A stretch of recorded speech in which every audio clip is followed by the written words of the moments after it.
참 빠르네요. 마가복음 1장 시작한 지가 엊그제 같은데 이제 16장을 하고 있어요. 종교사적 관점에서 보면 기독교를 종교라고 분류하면 기독교는 편한 종교가 아닙니다. 그 이유는 기독교인이 되는 것은 본인의 선택과 본인의 의지가 아니기 때문입니다.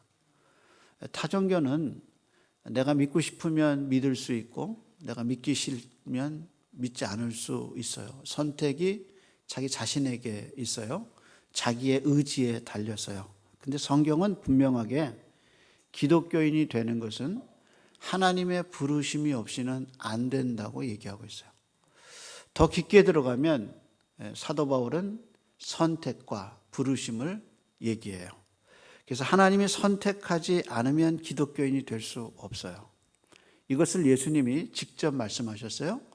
요한복음 15장 16절에 말씀하셨어요. 너희가 나를 택한 것이 아니요. 시작 그렇게 했어요. 너희가 나를 택한 게 아니요. 내가 너희를 택하여 세웠나니 이는 너희로 가서 열매를 맺게 하고 또 너희 열매가 항상 있어 내 이름으로 아버지께 무엇을 구하든지 다 받게 하려 하십니다. 하나님이 우리를 선택하셨기 때문에 믿을 수 있어요. 그리고 우리를 선택하신 이유는 열매를 맺게 하시기 위해요. 근데 그 열매가 어디서 이루어지느냐? 이상하게 기독교의 열매는 기도를 통해서 이루어져요. 그게 기독교의 진리예요. 이걸 프랑스 사상가인 자크 엘룰이 정확하게 분석했어요. 그는 기독교의 혁명성이라는 주제에서 이렇게 말했어요. 인간이 그리스도를 선택했기 때문에 그리스도인이 되는 게 아니라 그리스도의 선택이 그를 그리스도인이 되게 만들었다. 그렇게 했어요. 이게 기독교의 혁명성이에요. 그러면서 그는 세상에 그리스도가 우리를 선택한 이유가 뭐냐? 바로 선택받은 분의 영광을 드러내기 위함이다. 그래서 우리 보고 스파이라고 그랬어요. 남의 땅에 살면서 보낸 자의 의지를 드러내고 그분의 뜻을 드러내는 영적 스파이다. 그것이 기독교의 혁명성이다. 그렇게 얘기했어요. 그래서 기독교는 사람들에게 믿어달라고 구걸하는 종교가 아니에요. 기독교는 당당해요. 당신 믿어야 합니다라고 머리 숙이지 않아요. 그것은 선택, 부르심을 받아야 믿을 수 있기 때문이에요. 여기에 기독교의 당당함이 있어요. 이유는 기독교의 진리가 사람이 믿고 싶다고 믿어지는 진리가 아니기 때문이에요. 그래서 믿고 싶어도 하나님이 선택하지 않으면 그 진리가 믿어지지 않아요. 그런데 문제는 기독교인이 된 것을 내가 어떻게 알 수 있느냐 그거예요. 다시 말해서 그리스도가 나를 선택해서 세웠다는 것을 내가 어떻게 알 수 있느냐. 그건 예수 그리스도의 부활이 믿어지느냐 믿어지지 않느냐의 차이에 있어요. 다시 얘기할까요? 내가 선택받은 걸 어떻게 알 수 있느냐. 그것은 그리스도의 부활이 예수님의 부활이 믿어지는가 믿어지지 않는가에 달렸어요. 다시 말해서 이거는 내가 그리스도의 부활을 믿는 게 아니라 믿어지는 거예요. 내가 의지를 가지고 이걸 믿어봐야지 그래서 믿는 진리는 진리가 아니에요. 그게 믿어져요. 그래서 믿음의 주도권이 내게 있는 게 아니라 하나님께 있어요. 그래서 그분이 나한테 믿게 하셨어요. 여기에 기독교의 당당함이 있어요. 진리의 당당함이 있어요. 믿고 싶지 않아요. 안 믿어져요. 이성에 맞지 않아요. 자기 경험에 맞지 않아요. 그런데 그게 믿어져요. 믿어져요. 그 믿어지는 믿음이 바로 하나님이 주시는 믿음이에요. 그래서 바울은 로마서 10장 9절에 분명하게 말했어요. 네가 만일 내 입으로 예수를 주라 시인하고 그다음 말이 하나님이 그를 죽은 자 가운데서 살리신 것을 네 마음이 믿으면 구원을 얻으리라. 그러니까 이게 믿어지는 진리예요. 믿어져요. 그래서 이 믿어지는 진리 때문에 믿어져요. 근데 이제 문제는 이게 안 믿어지는 거야. 그래서 이제 질문하는 거죠. 목사님, 나는 믿고 싶은데 안 믿어져요. 그리고 어떻게 하면 믿을 수 있을까요? 이게 이제 우리의 질문이죠. 마가도 동일한 고민을 했을 거예요. 마가도 어떻게 하면 사람들이 예수님을 믿을 수 있을까? 이게 마가복음을 쓴 목적이에요. 그래서 마가는 1장 1절을 시작하면서 예수 그리스도가 누군가 그걸 밝히죠. 하나님의 아들, 예수님이에요. 하나님의 아들 예수 그리스도의 복음의 시작이다. 그래서 1장 1절에 그분이 누군가를 확실히 밝혀요. 그래서 마가복음의 주제가 뭐냐? 예수가 누구냐? 그거예요. 그러면서 예수님은 하나님의 아들이다. 하나님의 아들이 이 세상에 오셔서 십자가의 죽으심으로 우리의 죄 문제를 해결했다. 그렇다면 그게 단가? 우리의 죄를 해결한 게 다냐? 아니죠. 예수님이 자신이 죽을 것이라는 것을 마가복음에서 3번 예언해요. 그 다음에 이제 맨 마지막 예언이 이제 10장 33절, 34절에서 예언해요. 근데 이제 10장이 지나면 예수님이 어떻게 했냐? 11장에 예루살렘에 들어가셔요. 예루살렘에 들어가시기 전에 성 앞에서 얘기하신 거죠. 내가 이제 이 성에 들어가면 이런 일이 있을 거다라고 예언했는데 그게 뭐냐면 이렇게 예언했어요. 보라, 우리가 예루살렘에 올라가노니 인자가 대제사장들과 서기관들에게 넘겨짐에 그들이 죽이기로 결의하고 이방인에게 넘겨주겠고 그들이 나를 능욕하고 침뱉으며 채찍질하고 죽일 것이다.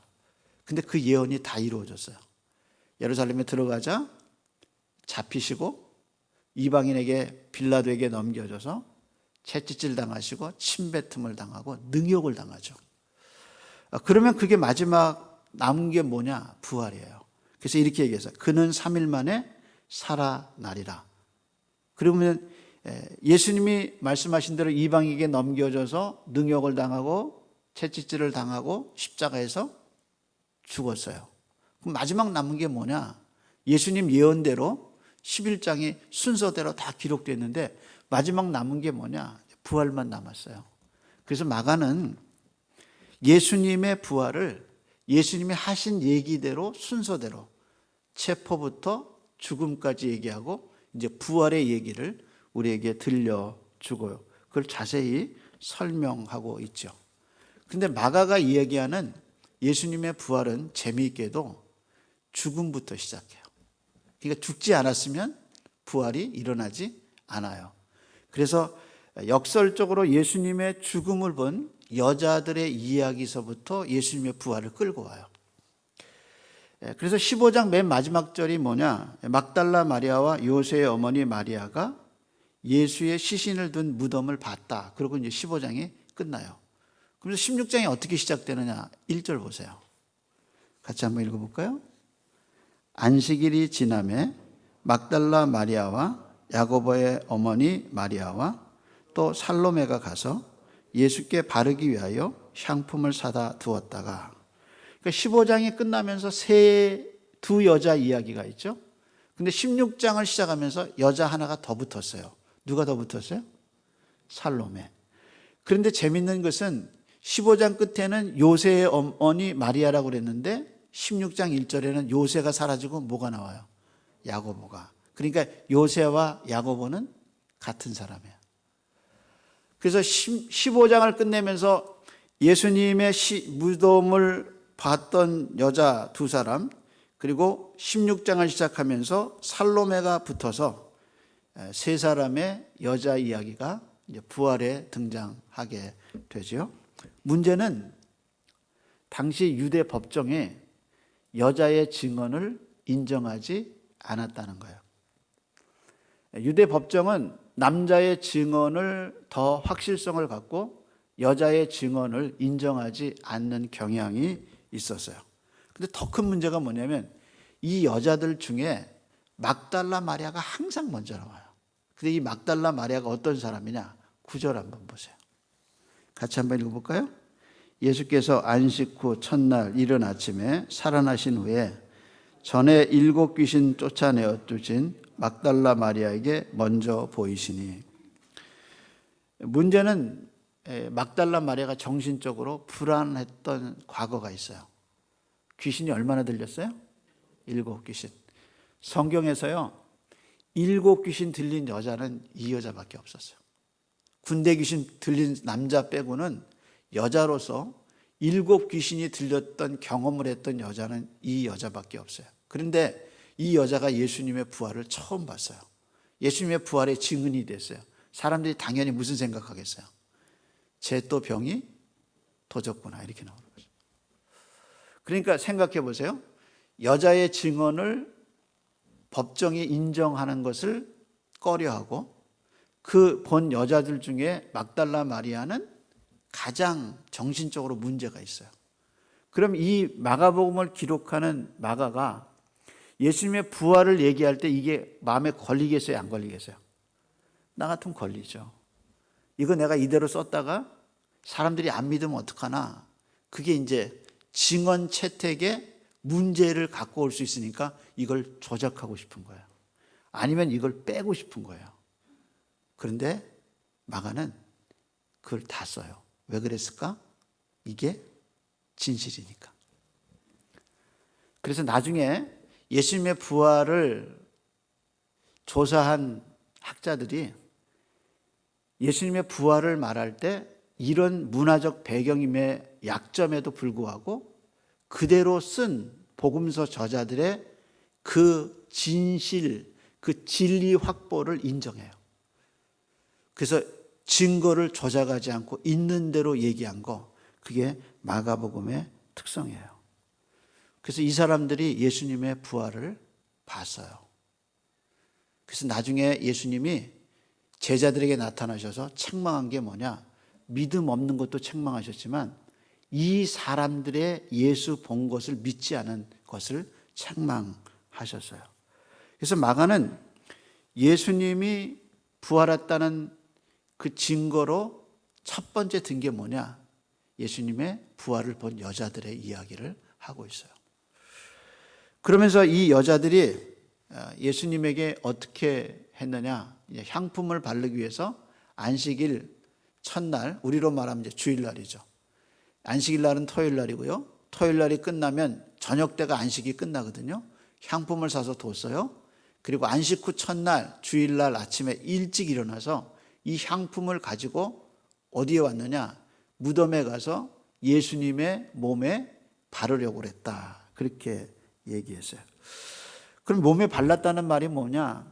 이건 유대 무덤은 동굴이잖아요. 그래서 시신을 넣으면 환기가 안 되기 때문에 안에서 냄새가 심하게 나요.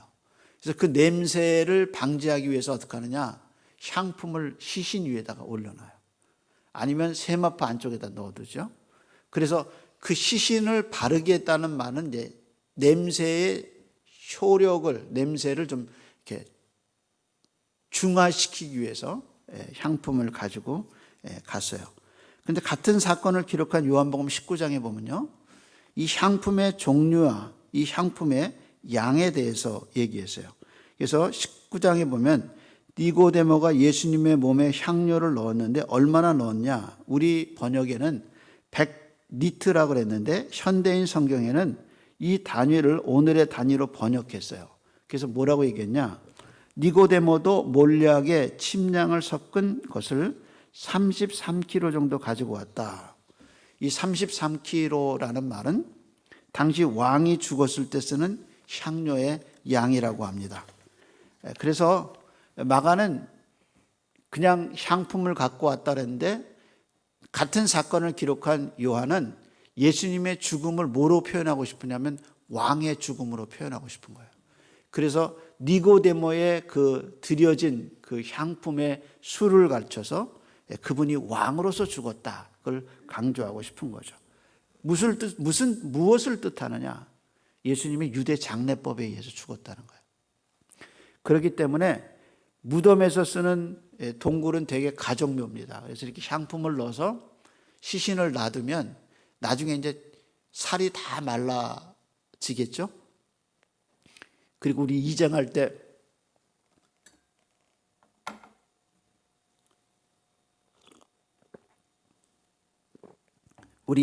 보면 이제 무덤 다 꺼내서 보면 뼈밖에 안 남아요. 그 뼈를 항아리에 담아가지고 넣어두는 게 유대의 장례죠. 그래서 실제로 예수님이 죽었다. 그걸 어떻게 하느냐? 이렇게 유대 장례법으로 예수님을 장례 치렀다. 그리고 시신에다가 향품을 넣어 여자들이 갔다. 그 무슨 뜻이냐? 여자들이 하나도 예수님의 부활을 기대하지 않았다는 거예요. 아무도 예수님의 부활을 기대하지 않았어요. 제자는 뭐 다 달아났고요. 그리고 또 그 다음에 여자들이 오면서 걱정한 게 하나 있죠. 그게 뭐죠? 돌입니다. 3절 한번 보겠습니다. 서로 말하되 누가 우리를 위하여 무덤에서 돌을, 그 다음 말이 뭐죠? 굴려주려. 기록에 보면요, 가난한 사람들은 돌을 이렇게 네모난 걸로 한다고 그래요. 근데 이제 이 굴렸다는 말은 아리마대 요셉이 부자니까 이제 돈이 있는 사람들은 그걸 그냥 갖다가 넣어둔다고 그래서 굴렸다는 말을 그렇게 사용해요. 여자들이 가면서 이제 걱정한 게 뭐냐면 향품을 바르려면 문이 열려야 되는데 이거 누가 열어줄까 하고 얘기하죠. 이건 이제 휘장하고 똑같아요. 휘장을 누가 찢었냐? 하나님이 찢었어요. 그럼 이 여자들의 삶 속에서 예수님을 향품을 바르기 위해서 가는데 이 돌을 누가 굴려줄까? 아무도 굴려줄 사람이 없어요. 왜냐하면 새벽 이른 미명이니까. 더군다나 로마 병사가 지키는 거를 알고 있는데 누가 굴려줄까 하고 갔는데 그게 굴려져 있는 거예요. 우리가 삶을 살면서 이 문제를 어떻게 하지? 이걸 어떻게 하지? 하고 걱정하면서 의논하면서 올라가지만 하나님의 역사는 이미 거기서 밝혀져 역사는 이루어져 있었어요. 그게 인생인 것 같아요. 마음에 아무리 고민하고 걱정해도 하나님을 생각하지 않은 거죠. 근데 그러고 올라갔는데 하나님이 해결해 놓으신 것을 보는 것이 인생의 축복이에요. 여러분, 이 돌이 예수님의 이 부활의 역사는 우리가 갖고 있는 문제들에 대한 해답이에요. 그래서 이 여자들이 그렇게 고민하고 올라갔는데 그럼 안 올라가야지. 누가 굴려줄까? 안 굴려주면 열 수 없는데 고민하면서 의얘기하면서 갔는데 하나님이 다 들으시고 마가의 표현에 의하면 수동태예요. 굴려져 있어요. 휘장이 찢어져 있어요. 이게 하나님의 역사다. 그겁니다. 그래서 올라가 보니까 무덤은 비어 있고 거기에 들어가서 천사가 청년이 하는 얘기를 듣고 베드로에게 가게 되죠. 그럼 여기서 우리는 물어봐야 돼요. 예수님의 부활이 우리에게 무슨 의미가 있을까? 이런 의미가 있어요. 미국 수영선수로 17세에 사고로 중증 장애인이 된 조지 타나라는 소녀가 있어요. 그 소녀가 죽을 때까지 자기를 견디게 했던 힘이 뭐냐? 예수님의 몸의 부활이었어요.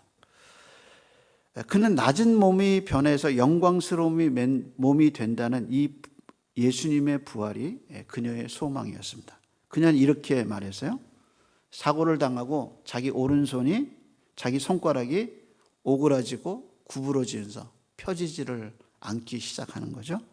그리고 근육이 쇠약해지면서 무릎은 비틀거리고 어깨 아래로 아무 감각이 없는 거예요. 그런 내가 언젠가는 가볍고 밝으며 강력하고 눈부신 의로 옷을 입은 새로운 몸을 가지게 될 것이다.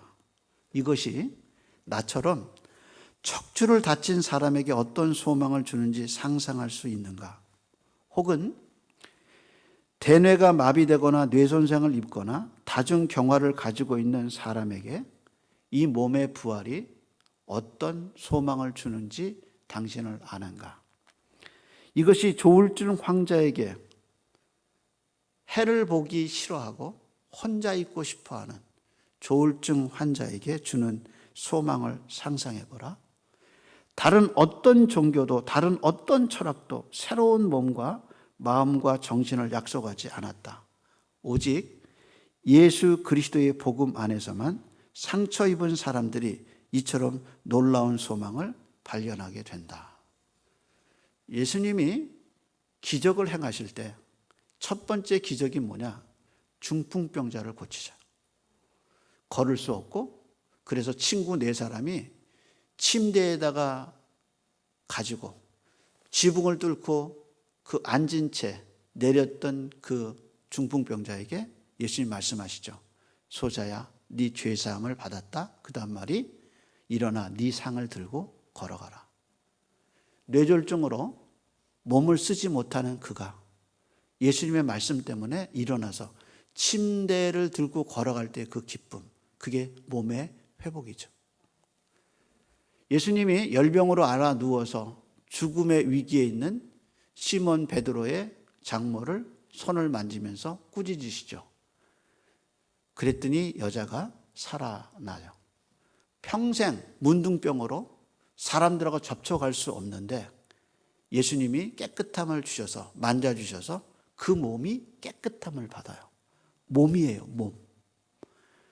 마귀에게 사로잡혀서 어릴 때부터 불에 들어가고 물에 들어가서 죽음의 위기를 겪는 그 어린아이에게 아버지에게 예수님이 물었죠. 언제부터 얘가 이렇게 됐냐? 어려서부터입니다. 걔는 몸의 기능을 한 번도 해본 적이 없어요. 그런데 예수님을 만나서 그 몸이 회복이 돼요. 그래서 아이가 뛰어놀고 아버지와 함께 기쁨으로 길을 걸어갈 수 있어요. 태어나면서부터 어떤 문제 때문에 평생 몸을 쓰지 못한 그런 사람들에게 몸의 부활이 얼마나 위대한 소망이란 말이에요. 나이 먹으면서 느는 게 뭐냐? 약봉지가 늘어. 허리가 다쳐서 조 앞에 있는 물건을 제대로 집을 수가 없어서 손을 삘 때마다 몸이 아픈, 암으로 고생해서 늘 암약을 먹으면서 마음대로 나가보지 못하고 활동하지 못하는 그런 인생에게 부활의 몸이 얼마나 큰 소망이냐. 우리의 현재의 몸은 여전히 죄의 지배를 받아요. 비록 성령이 오셔서 우리로 하여금 하나님의 뜻을 쫓아가게는 하지만 우리 몸은 늘 죄와 싸웁니다. 그래서 바울이 이렇게 얘기했어요. 영으로서 몸의 행실을 죽이면 살리라. 그래서 마음은 원이로되 이 몸을 가지고 하나님을 영화롭게 하고 하나님 기쁘시게 하고 싶은데 몸이 안 따라가요. 왜? 죄의 지배가 여전히 있기 때문에. 이런 내 몸이 변화되는 거예요. 언제? 예수님의 부활 때. 그래서 예수님의 부활로 이 몸이 완전하게 자유로운 새로운 몸이 되는 거죠. 그래서 바울이 빌립보서 3장 21절에 이렇게 말했어요. 그분이 오시면, 예수님이 오시면 모든 것을 자기에게 복종시킬 수 있는 그 능력으로, 그 다음 말이 우리의 천한 몸을 변화시켜 자기의 영광스러운 몸과 같게 하실 것이다. 그러니까 지금 이 내 몸이 예수님의 몸같이 바뀌는 거예요. 언제? 그분이 오실 때. 고린도전서 15장에서는 부활의 몸에 대해서 이렇게 얘기했어요. 15장 전체가 부활의 몸인데 49절에 보면 정말 가슴이 울려요. 뭐라고 말씀하셨냐? 우리가 지금은 흙으로 빚은 사람의 몸을 지녔으나, 우리가 지금 어디서 온 몸이냐? 흙에서 왔어요. 그래서 어디로 돌아가냐? 흙으로 돌아가요. 사실은 흙이지 영어 성경이나 원어에 보면 dust예요. 먼지예요, 먼지. 그래서 그 먼지로 된 몸이기 때문에 이게 약하기가 그지 없어요. 깨지기가 쉬워요. 그래서 잘 있다가도 한번 삐끗하면 자기 몸을 자기가 마음대로 못하는 이 연약한 몸에, 그걸 뭐라고 말했냐, 이렇게 얘기한 거예요. 지금은 우리가 흙으로 빚은 사람의 몸을 지니고 있으나, 그 다음 말이 언젠가는 하늘에서 오신 그리스도와 같은 몸을 갖게 될 것입니다. 그리스도와 같은 몸을 갖고 됐네요. 예수님이 오셔서 귀신을 쫓아내 주시고 중풍병을 고치시고 마귀에게 사로잡힌 아이를 고치셔서 나만 장군의 새로운 어린아이 같은 피부 같은 그렇게 변화시켰던 그 예수님이 다 몸을 고치셨는데, 이제 육에 있던 이 몸이 그리스도와 같은 몸이 되는 때가 있다는 거예요. 언제? 부활의 날에. 그래서 흙에서 온 몸이 죄 때문에 병들고 약해지는데, 이 몸이 부활의 날에는 더 이상 흙으로 온 몸이 아니라 주님의 형상을 닮은 몸. 그래서 바울은 썩어질 이 몸이 썩지 아니할 몸으로 바뀌는 날을 기다린다 그래서. 그게 뭐냐? 부활의 날이에요. 부활의 날. 이런 진리는 믿어지는 진리지 내가 믿는 진리가 아니에요. 그래서 부활은 내 구원의 표식이에요. 내가 예수님의 부활이 믿어지고 내가 예수님의 부활을 사모하게 되는 것은 내 안에서 일어난 믿음이 아니고 내 의지가 갖고 온 열매가 아니라 위로부터 살아계신 하나님이 예수 그리스도를 일으키신 그 하나님의 능력으로 하늘에서 내려온 믿음이 내 속에서 들어와서 예수의 부활이 믿어지고 나의 부활이 믿어지는 위대한 진리를 갖게 된 것입니다. 기도하겠습니다.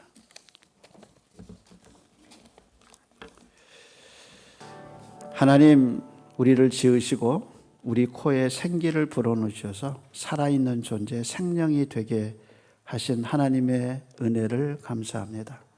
썩어 문드러지고 흙으로 지어서 쇠약해가는 우리 속에 찾아오셔서 성령님이 예수님의 부활과 예수님의 십자가 사건을 믿어질 수 있도록 은혜 주셔서 감사합니다. 이 몸이 부활의 몸이 될 것을 가르쳐 주시고 믿어지는 은혜가 주셔서 감사합니다. 하나님, 이 진리가 믿어지지 않는 이들 속에 생기를 불어일으키시는 성령님의 역사가 임하게 하여 주셔서 예수님의 십자가의 죽음과 부활이 믿어지는 은혜가 있게 하여 주시옵소서. 그리고 예수님의 부활이 나의 부활이라는 것이 믿어지는 은혜가 있게 해 주시옵소서. 이제는 인간의 몸을 입고 오셔서 인간이 되셔서 십자가에 죽으시고 부활의 영광으로 보여주신 우리 주님 예수 그리스도의 은혜와 당신의 아들을 우리의 죄 때문에 보내셔서 예수님의 피로 우리를 하나님의 자녀로 삼아주신 성부 하나님의 그 크신 사랑하심과 이 진리를 지금도 우리에게 생생하게 가르쳐 주시고 조명하여 주시고 믿어지게 은혜 주시는 성령님의 역사가 온라인으로 예배하고 이곳에서 예배하는 이들의 심령 속에 그 삶 위에 이제로부터 영원토록 함께 있을지어다. 아멘.